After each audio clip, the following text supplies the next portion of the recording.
Again, this week at Coffee and Tools, we're taking a revisit. We're going backwards. We're going to take a look at the Ryobi 12-inch miter saw.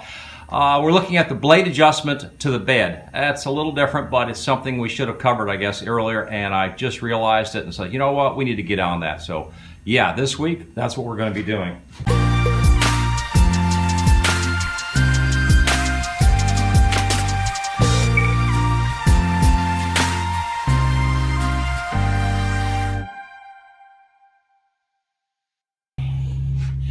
Yeah, the 12-inch miter saw, we covered the fence part of it, and it was important to get the fence right, but when I got mine in, my blade was perfect, and it was absolutely perfect. Now this morning it came out, and it's cold.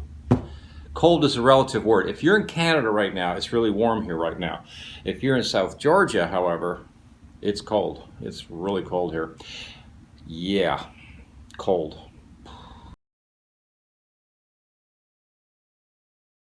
Welcome back. I adjusted the 45-degree angle off a little bit, and there was a reason for it at the time, so I haven't changed the adjustment. So this is a good opportunity to take a quick look at the 0 and the 45 on the blade. First thing we're going to need, that right there. This is going to set the saw up, but let's take a look at the adjustments and what we need to do. Yeah, we unplug the saw. And that way we don't have any finger loss, right? Yeah. Now, first thing I'm going to do here is I'm going to roll the guard up out of the way now. I'm going to take this and put it on my bed and bring it over to my blade. Now, there's teeth on this blade, so at the very bottom I want to get in between two of the teeth with this and get this up against it. And it is nice and dead flat all the way up. So I already know that my 0 is perfect, but say this was wrong, what would we do? Well, we'd have to adjust the stop on it. There are 2 stops on these machines, so we'll take a look and show you where the stops are and where the adjustment is. So come on over and have a look. So now we're at the back of the Ryobi machine. I'm going to turn the little knob at the very back, the big knob, and unlock it. And I'm going to roll the machine away from the 0, which was over here. Now, if you look down below that, you'll see there's a stop. There's a stop nut right about right there. And there's a locking nut and also the top of this hex head. That's your stop. That's going to be where your 0 is. So you unlock this nut and you can take this and adjust it a little bit up or a little bit down. Once you get it where you want it, then of course you lock it with this nut so you don't lose that setting. So the plastic gauge I've got up here, I wouldn't adjust this at this time until I get my stops in the right place. There's a stop on both sides. One stop on the other side is for your 45 up here. The other stop is going to be down here. Notice right now, if you take a look, I've adjusted it and I'm off. And this is actually correct because I have adjusted and I'm less than 45 on a cut. I was making a special cut a while back ago and I had to adjust the stop nut because I had quite a bit of lumber to cut. But now that I'm done with that, I can go back in there, take the nut down, and adjust it back over here to 45. That's not going to change my 0. That'll only change where the 45 is because that stop nut, I'll bring it back here. Let's have a look, see if we can show that. As this comes down, it's going to stop right on the top of that. Now the other thing to look for is look for debris up under here or even sawdust or anything building up here because that will also throw the machine off, obviously. Is going to make it. Now I'm going to try to get back there a little further so you can have a really good look. There's your 0 degree. That is going to give you the angle of the 90 degrees off the bed, the 90 degrees to the blade.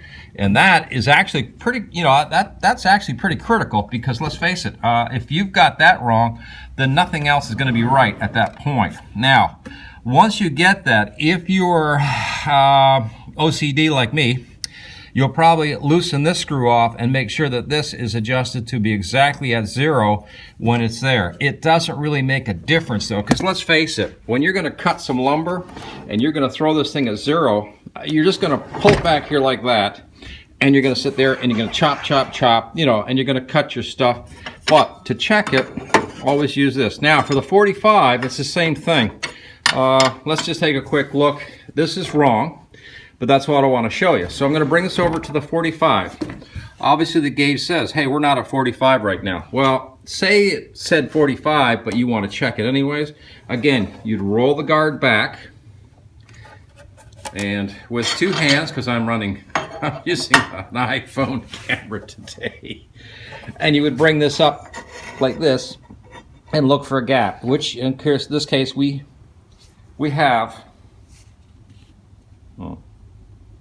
So you'd roll the guard up, put this up against the blade again, and you check for a gap, which if you look up in there, can't see a real, yeah, you can see there's a gap up in there, and that gap is there because of the type of cut I was making. Oh, sorry about the racket.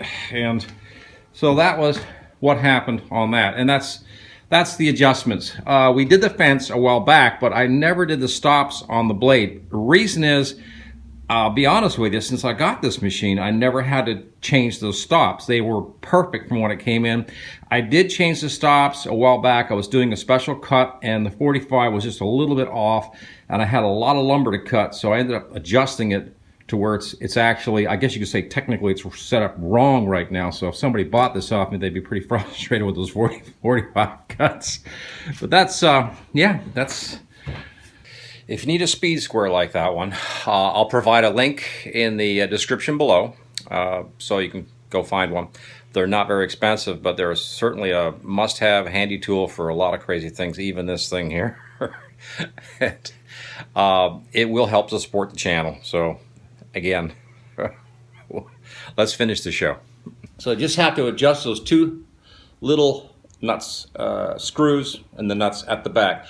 Unlock the nut and roll it, and you can sort of dial it in with a wrench. Once you get that part, then you could, lock the nut, and that'll keep your, your stops.